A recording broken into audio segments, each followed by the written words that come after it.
আজকে আপনাদের মুরগির মাংস দিয়ে পেঁপে আলু রান্না দেখাবো। এখানে মুরগির মাংস নিয়েছি আমি, এখানে পেঁপে আর আলু নিয়েছি। এই জায়গায় লবণ, পেঁয়াজ বাটা, রসুন বাটা, ঝালের গুঁড়া, হলুদের গুঁড়া নিয়েছি। এখানে জিরে বাটা নিয়েছি। এবার আমি কড়াইটা মাটির চুলায় বসিয়ে নেব। এখানে আমরা পরিমাণ মতো তেল দিয়ে দেবো। এবার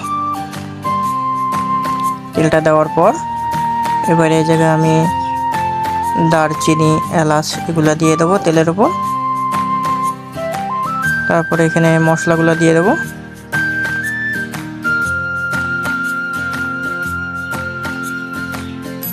মশলাটা দেওয়ার পর আমি সেটা ভালো করে তেলের সাথে ভেজে নেব।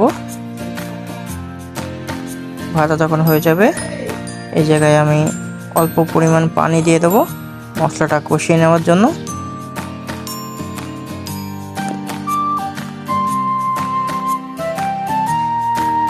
মশলাটা আমাদের নাড়তে হবে ভালো করে, যেন নিচে লেগে না যায়, খেয়াল রাখতে হবে। দেখেন আমাদের মশলাটা এখানে তেল ছাড়ছে। এবার এই জায়গায় আমরা মাংসগুলো দিয়ে দেবো।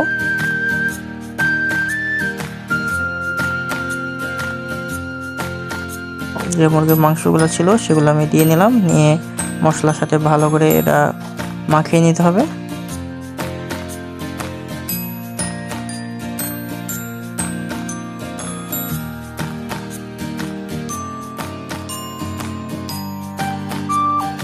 মশলাটা মাংসের সাথে খুব ভালো করে মাখিয়ে নিতে হবে। এবার এই জায়গায় আমি একটু অল্প পরিমাণ পানি দিয়ে দেবো মাংসটা কষিয়ে নেওয়ার জন্য। পানিটা দিয়ে ওইটা নেড়ে দিয়ে আমরা কড়াইটা ঢেকে দেবো। দেখেন পানিটা ফুটতেছে, নিচে যেন লেগে না যায়, সেই কারণে আমরা নেড়ে দেবো মাংসটা। আবার আমরা ঢেকে দেবো।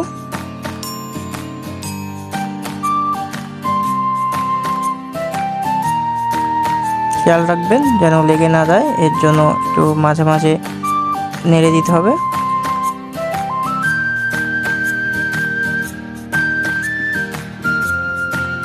এবার এই জায়গায় আমরা আলু আর পেঁপেটা দিয়ে দেবো। দিয়ে মাংসের সাথে পেঁপে আলুটা ভালো করে আমরা কষিয়ে নেব।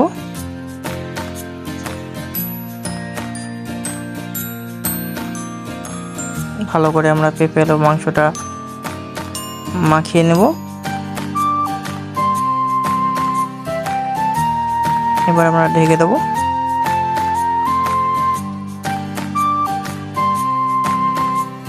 দেখেন নিচে যেন লেগে না যায়, সেই কারণে এটা ভালো করে নাড়তে হবে, এবং যত নাড়বেন কষানোটা তত ভালো হবে।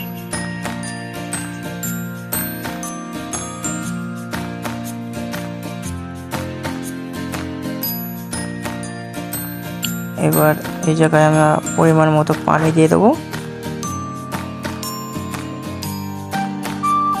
পানি দিয়েও আমরা এটা নেড়ে দেবো যেন ভালো মতো মাংস, পেঁপে এগুলা ঠিক মতো সেদ্ধ হয়।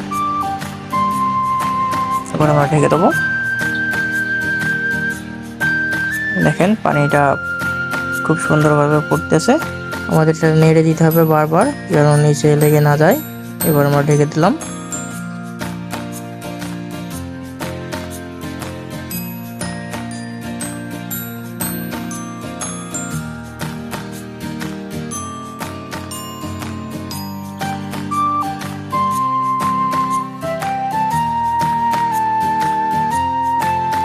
দেখেন তরকারিটা আমার শেষের দিকে। এবার এই জায়গায় আমরা একটু জিরা ভাজার গুঁড়া দিয়ে দেবো যেন সুন্দর ফ্লেভারটা আসে, এর জন্য জিরা ভাজার গুঁড়াটা দিয়ে তারপরে আমরা তরকারিটা ভালো করে চামচ দিয়ে নেড়ে দেবো যেন পুরা জিরা ভাজার গুঁড়াটা মাংসে মাখানো হয় ঠিক মতো।